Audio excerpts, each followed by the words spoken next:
Haleluya, Shalom. Terima kasih buat waktu yang diberikan bagi saya. Bapak Ibu, mari kita akan berdoa sebelum kita bersama-sama belajar dan merenungkan kebenaran firman Tuhan. Bapa di surga, terima kasih buat waktu ini. Kami mau belajar kebenaran firman-Mu. Berbicaralah Tuhan supaya kami ngerti kehendak-Mu. Dalam nama Yesus kami berdoa. Haleluya. Amin. Puji nama Tuhan Bapak Ibu, dan hari ini kebenaran firman Tuhan terdapat dalam kitab Ibrani 5 ayat yang pertama sampai dengan ayat yang ke-6. Ibrani 5 ayat yang pertama sampai dengan ayat yang ke-6, demikian firman Tuhan. Sebab setiap imam besar yang dipilih dari antara manusia ditetapkan bagi manusia dalam hubungan mereka dengan Allah, supaya ia mempersembahkan persembahan dan korbankan dosa.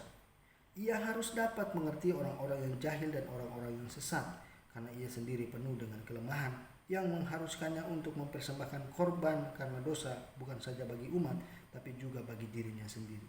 Dan tidak seorang pun yang mengambil kehormatan itu bagi dirinya sendiri, tetapi dipanggil untuk itu oleh Allah, seperti yang telah terjadi dengan Harun.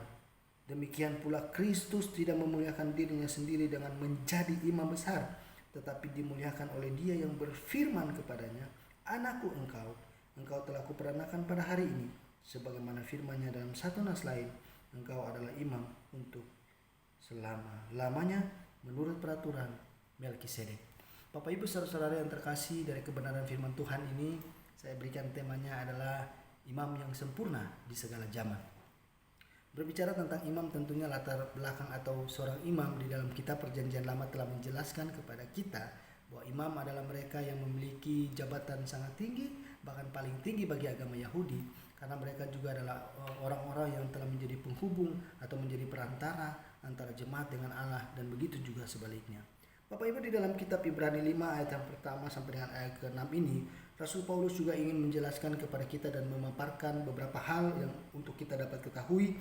Yang pertama, dikatakan bahwa seorang imam yang dipilih bagi manusia dalam hubungan mereka dengan Allah itu mempersembahkan persembahan dan korban karena dosa.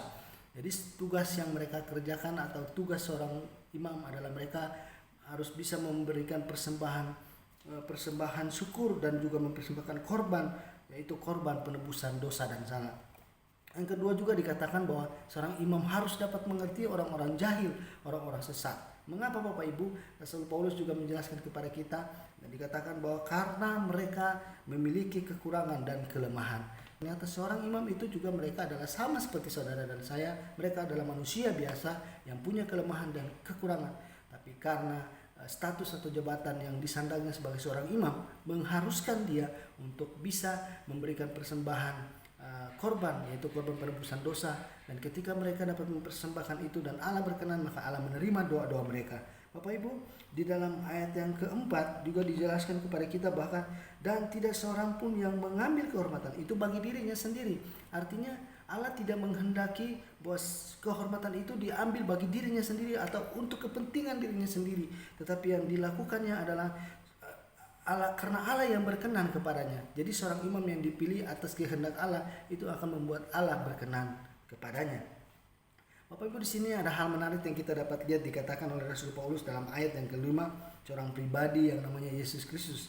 Dikatakan dalam ayat yang kelima, demikian pula Kristus tidak memuliakan dirinya sendiri dengan menjadi imam besar, tetapi dimuliakan oleh Dia yang berfirman kepadanya, "Anakku, engkau telah kuperanakan pada hari ini, sebagaimana firman-Nya dalam satu nas lain, engkau adalah imam untuk selama-lamanya menurut peraturan Melkisedek."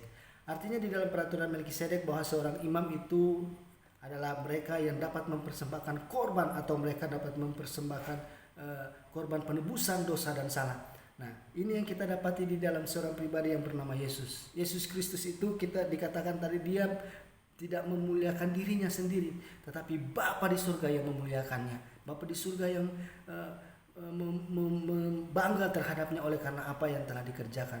Artinya Yesus begitu sempurna. Yesus adalah imam yang sempurna di sepanjang zaman.